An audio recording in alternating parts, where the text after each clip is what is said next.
Olá, tudo bem? Bem-vindos à nossa aula de Antigo Testamento 4. Hoje vamos estudar o livro de Ezequiel, grande profeta, o último desses três grandes profetas que nós já observamos, Isaías, Jeremias e Ezequiel.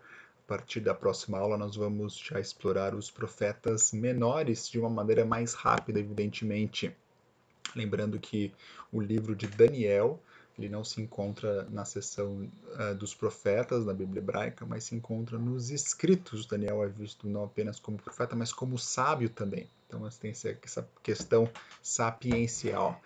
Bom, o livro de Ezequiel inicia dizendo que ele mesmo recebeu essa visão na primeira pessoa do singular, e eu tive visões de Deus, Ezequiel capítulo 1, verso 1. Esse Ezequiel é um sacerdote exilado, um jovem, que na época, quando era para ele iniciar o seu serviço ao templo, ele recebe essa visão de Deus, essa visão um tanto desconcertante, uma visão apocalíptica, altamente simbólica, desse trono com rodas, com olhos, com querubins, enfim, é uma visão magnífica, lembra muito essa questão apocalíptica, né, de Apocalipse capítulo 1, por exemplo, ou Daniel capítulo 7, enfim, essa visão da divindade grandiosa, altamente simbólica. Diferentemente de Jeremias, ele é casado, Ezequiel, e aparentemente ele é apaixonado por essa esposa. Uma das cenas que ele faz, a esposa morre, ele não pode nem entrar em luto pela esposa, mas enfim, ele é casado com o amor de sua vida. Essa é a pessoa que escreveu esse livro, e o contexto deste livro é justamente um contexto interessante, porque Ezequiel ele é levado cativo, ele vai para a Babilônia. Quando ele recebe essa visão, ele está num assentamento próximo ao rio Quebar, e nessa visão ele é transportado para Jerusalém. E ele começa a ver a situação ao redor do templo, ele começa a ver a idolatria ao redor do templo. Então, o contexto histórico de Ezequiel é justamente esse contexto de ah,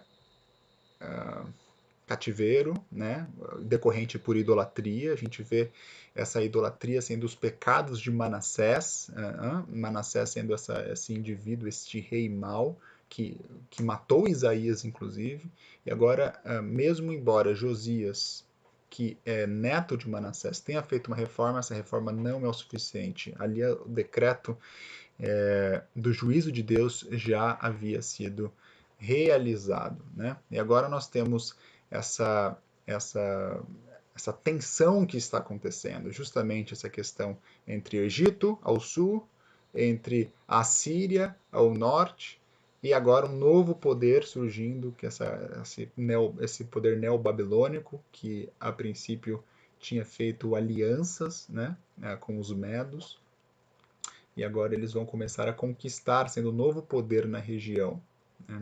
Essa batalha famosa que colocou fim ao Império Assírio, justamente a batalha em Carquemes, onde fica lá na ponta da Mesopotâmia, a oeste, onde o Egito tenta salvar a Síria, mas esse Império Neobabilônico, eles colocam fim a esse Império Assírico na famosa Batalha de Carquemes. Interessante que Josias ele morre justamente quando Neco, esse imperador do Egito, está subindo para ir para Carquemes, e, e Josias tenta lutar contra Neco, e Neco fala o seguinte: olha, os deuses me enviaram aqui, não quero nada contigo. Josias vai mesmo assim e luta, e ele morre nessa batalha. Josias, que é esse grande reformador. Na Bíblia hebraica nós vamos ter Moisés, Josué, e depois nós vamos ter Josias sendo esse grande reformador, reencontra a lei de Deus. Depois nós vamos ter Esdras, logo mais, sendo como se fosse um novo Moisés, um novo Josias, trazendo essas reformas tão importantes. Então, só para vocês terem uma ideia, quando fala aqui em Ezequiel capítulo 1, no verso 2, no quinto dia do referido mês, no quinto ano de cativeiro do rei Joaquim. Então, nós estamos justamente aqui, olha. Nós estamos vendo o rei Joaquim, no final, essa aqui é a lista de reis de Judá. Olha o rei Josias aqui que fez todas essas reformas. Nós vemos aqui o rei Manassés, que é esse rei terrível, que Isaías morreu na mão dele. Mas aqui é o período Uzias, Jotão, Acas, Ezequias, do ministério de Isaías. Então, nós estamos vendo aqui até o final dos reis de Judá, E na sequência, evidentemente, acontece o cativeiro, vão para Babilônia, 70 anos, depois Esdras e Neemias vão descrever justamente esse retorno baseado no decreto de Ciro. Então a gente está vendo aqui o profeta Ezequiel ministrando aqui nesse 5º ano de cativeiro, e ele tem essa visão de Jerusalém, do templo. E nessa visão de Jerusalém, do templo, é uma visão onde ele vê idolatria, ele olha para dentro do templo, ele vê essas pinturas na parede. Acontece um selamento interessante quando você estuda Apocalipse capítulo 7, também tem um selamento, e aqui nós vemos um selamento, né, que é justamente um selamento daquelas pessoas que não cometem idolatria, ou seja, adoram apenas ao Deus verdadeiro. Muito interessante ver essa correlação em relação à marca da besta, ao selo de Deus, o sábado, a correlação com a adoração ao Deus verdadeiro. Então esse é o contexto, um contexto extremamente hostil do ponto de vista que Deus ele está levando agora juízo contra a idolatria do povo, a injustiça do povo, e ele vai instrumentalizar a Babilônia para levar esse juízo não apenas para Jerusalém, mas também para as nações ao redor de Jerusalém. O propósito e a mensagem é justamente uma teodiceia. Nesse livro vai ser justificado a justiça de Deus, trazendo juízo sobre o povo, devido ao fato de eles terem vivido tanta idolatria. Esse aviso de julgamento iminente, ele é expressado de uma série de cenas, onde literalmente Ezequiel aqui ele vai ser, como diz um comentarista, o bobo de Deus. Então ele vai fazer um monte de um teatro em nome de Deus para que as pessoas possam ver isso acontecendo. Então, por exemplo, ele vai fazer um teatro cozinhando comida em cima de excremento humano. E depois vai ser um excremento de boi, né? Porque ele fala, nossa, que coisa. Ou seja, o povo vai dizendo que Israel, durante o cerco, eles vão comer, né, uma comida impura. Deus fala para ele, olha, fica deitado do seu lado esquerdo por 390 dias, cada dia é um ano, né? E depois você fica deitado do lado direito por 40 dias, totalizando 430 dias, ou seja, 430 anos, que foi o tempo que o povo de Israel ficou lá no Egito, né? Então é interessante que Ezequiel ele obedece, então ele fica deitado de um lado, imagina, mais de um ano, 490 dias, mais de um ano deitado de um lado, depois fica um mês e pouquinho deitado do outro. Imagina as pessoas vendo isso. E agora ele fala: olha, vocês vão receber esse problema. Daí, enfim, tem 11 encenações. A dissertação do Lucas Iglesias toca bastante sobre as encenações de Ezequiel. Às vezes, a mensagem profética é um oráculo, ela é uma fala. Às vezes, Deus fala para o profeta simplesmente fazer um teatro, e agora existe uma mensagem por trás desse, desse teatro. E evidentemente que, juntamente com o juízo, sempre vem as sementes da esperança da restauração. A estrutura e organização do livro ela é super variada. Ela tem desde oráculos até parábolas, poesia. Ela vai ter encenações. Então, em relação ao gênero literário, ela é um prato cheio por ter essa riqueza de várias formas comunicativas. E olha só a estrutura literária do livro. Basicamente, o livro é iniciado com as profecias contra Jerusalém. A gente tem o chamado de Ezequiel logo no começo, várias encenações e oráculos, e aqui o juízo vai sendo atribuído em relação justamente aos pecados de Israel. Na sequência, a metralhadora do profeta torna para as nações ao redor, né? Amon, Moab, Edom, Filistias, todas as nações que vivem ao redor da Palestina, e finaliza com as boas novas da restauração. A restauração não apenas de Jerusalém, mas do templo. Porque veja, é interessante que quando Ezequiel tem a visão, ele vê a glória de Deus lá em Babilônia. Ele fica preocupado, mas por que a glória de Deus está aqui em Babilônia, aquele trono, né, com os querubins, com as rodas? Isso deveria, a glória de Deus, o Shekinah, deveria estar no templo, né?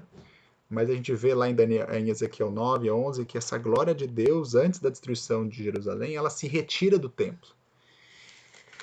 E esse é um ponto interessantíssimo, porque a glória de Deus ela se levanta do templo. Olha só o que diz Ezequiel capítulo 9, verso 3. A glória do Deus de Israel se levantou do querubim sobre o qual estava indo até a entrada da casa. E o Senhor clamou ao homem vestido de linho, que tinha o estojo de escrevedor à cintura. Em outras palavras, a glória ela sai do templo e a glória vai se retirando paulatinamente até que a glória vai para a montanha, né? Vai para o monte ao redor e depois a glória se esvai. E evidentemente esse esvaziamento da glória de Deus, né, quando o Shekinah esvazia esse templo, é justamente o prenúncio que a destruição iria vir. Né? Novamente, a história de Ezequiel, veja, na antiguidade, quando alguém perdia uma guerra, simbolizava que esta nação ela tinha um Deus que era mais fraco do que o Deus das outras nações. Mas aqui, quando Jerusalém é destruída, é interessante que Deus ele se retira de Jerusalém. Em outras palavras, ele sai de Jerusalém. Não é que o Deus de Israel é um Deus fraco, mas é que Deus sai de Jerusalém porque agora Deus vai instrumentalizar Babilônia para trazer juízo sobre o seu próprio povo. O orgulho espiritual, né? Essa privatização de Deus. Deus tem aliança comigo, portanto eu nunca vou perder. Mas aqui é uma lição clara que Deus ele traz juízo e corta na sua própria carne, no seu próprio povo, a fim de trazê-los de volta. Alguns dos temas principais do livro, justamente o Filho do Homem, quase 90 vezes repetido, se direcionando a Ezequiel, o Filho do Homem lá em Daniel, no capítulo 7, ele tem essa visão de Deus. Aqui o Filho do Homem é o próprio Ezequiel, mostrando essa humanidade dele, né? Essa visão de carruagem que tem logo no chamado, depois nós vamos ter na restauração também, mostrando que o trono de Deus, ele não é fixo, interessante isso, o trono de Deus não é fixo, ele tem rodas, e essas rodas têm olhos e se movimentam de uma maneira misteriosa, é difícil até de descrever isso, mas novamente essa visão móvel da presença de Deus, a gente já via isso lá no tabernáculo, quando em Êxodo, em Números, né? Quando o tabernáculo ele se mexia e a coluna de fogo e a nuvem elas guiavam o povo. Mas depois que Davi construiu esse templo, aliás, Salomão construiu o templo a mandado de Davi, o que aconteceu foi um orgulho espiritual. Agora Deus mora com a gente, Ele não vai nos abandonar. Eles pegaram essa figura da aliança e se apropriaram das promessas da aliança, mas não viveram os requerimentos da aliança. Né?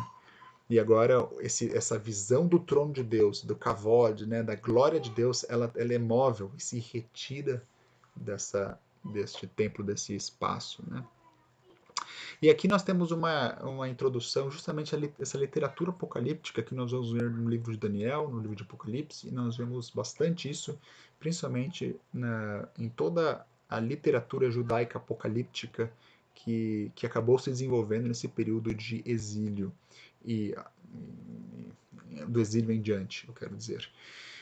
Justamente essa literatura altamente simbólica, altamente não literalista. Algumas pessoas chamam literatura apocalíptica de uma literatura num contexto pós-traumático, num contexto de desespero. E é assim que a gente vê Daniel está no exílio, João está em Pátimos, e tem tantas outras literaturas apocalípticas judaicas que evidentemente não são canônicas. Então esse é um pouco do livro de Ezequiel. Que Deus te abençoe. Obrigado por estar conosco.